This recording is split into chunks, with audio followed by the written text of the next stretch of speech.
దేశవ్యాప్తంగా సంచలనం కలిగించినటువంటి ఉగ్ర లింకుల కుట్ర కేసులో భాగంగా ఈరోజు సిరాజ్ సమీర్ ఇరువురి నిందితుల్ని కూడా విజయనగరం కోర్టులో పోలీసులు సబ్మిట్ చేయడం జరిగింది. ఈ రోజుతో పోలీస్ కస్టడీ పూర్తయినటువంటి నేపథ్యంలో గట్టి పోలీస్ బందోబస్తు మధ్య ఇరువురి నిందితుల్ని కూడా ఇక్కడ విజయనగరం కోర్టులో హాజరుపరిస్తే వారిని ఈ నెలాఖరు వరకు కూడా ఉన్నటువంటి రిమాండ్ కొనసాగుతుందని న్యాయమూర్తి తన తీర్పు వెలువరించడం జరిగింది.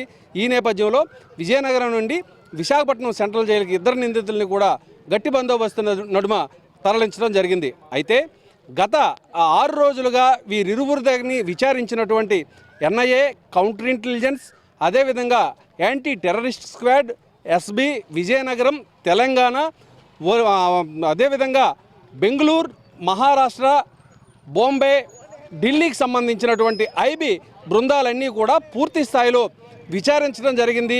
పలు కీలకమైనటువంటి ఆధారాలు సేకరించడం జరిగింది.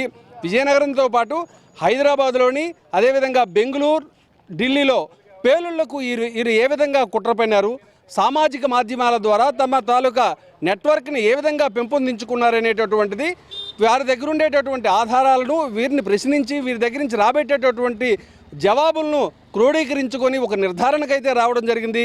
ఇరువురు నిందితులను కూడా బోన్లో నిలబెట్టి దోషులుగా నిరూపించేందుకు తగిన ఆధారాలను సేకరించడం జరిగిందని పోలీసు వర్గాలు ఇప్పటి వరకు అయితే విశ్వసనీయ సమాచారం ద్వారా మనకు అందుతున్నటువంటి సమాచారం ఏది ఏమైనప్పటికీ ఇది 2 రాష్ట్రాల్లోనే కాకుండా దేశంలో సంచలనమైనటువంటి అంశంగా మారింది. స్లీపర్ సెల్స్ని ఏర్పాటు చేసుకున్నారు. వీరిద్దరూ కూడా ఉగ్ర సానుభూతి పరులని తొలుత భావించినప్పటికీ విచారణలో వీరిరువురు కూడా జిహాదీలేనని ఒక దర్యాప్తు బృందాలు నిర్ధారణకు రావడం జరిగింది.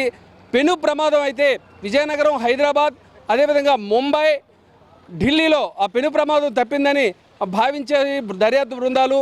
ఎందుకోసం అంటే సౌదీలో ఉండేటటువంటి వారితో కూడా వీరు లింకులు ఏర్పాటు చేసుకొని ఉగ్రవాద శిక్షణా తరగతులకు కూడా హాజరైనటువంటి నేపథ్యాన్ని, సామాజిక మాధ్యమాల్లో వీరికి ఉండేటటువంటి నెట్వర్క్ అంతా కూడా వారంతా పూర్తి స్థాయిలో దర్యాప్తు నిర్వహించి పూర్తి స్థాయిలో అవగాహనకు రావడం జరిగింది. ఈ దశలోనే సిరాజ్ సమీర్లు ఏ విధంగా వీళ్ళు ఉగ్రవాద భావజాలాన్ని వీరు అలవరుచుకొని వీరి నెట్వర్క్ ఏర్పాటు చేసుకున్నారు. అదేవిధంగా సుమారు 12 మంది ప్రధానమైనటువంటి అనుచరులను ఏర్పాటు చేసుకున్నారనేటటువంటి విషయాలను కూడా పూర్తి ఆధారాలతో దర్యాప్తు బృందాలు ఒక నిర్ధారణకు రావడం జరిగింది. ఈ నెలాఖరు వరకు వీరికి రిమాండ్లో విశాఖపట్నం సెంట్రల్ జైల్లో ఉంటారు. రిమాండ్ పూర్తయిన తర్వాత మళ్ళీ ఆన్లైన్ ద్వారా మాత్రమే వీరిని న్యాయమూర్తి ఎదుట హాజరుపరుస్తామని పోలీసులు అయితే చెప్తున్నారు. ఎందుకోసం అంటే వీరిని విశాఖ నుంచి విజయనగరం తరలించడానికి కూడా చాలా వ్యయ ప్రయాసాలు ఉన్నాయి. భద్రత దృష్ట్యా కూడా వీరిని తరలించడం చాలా ఇబ్బంది అవుతుందనే విధంగా కూడా పోలీసు వర్గాలు భావిస్తున్నాయి.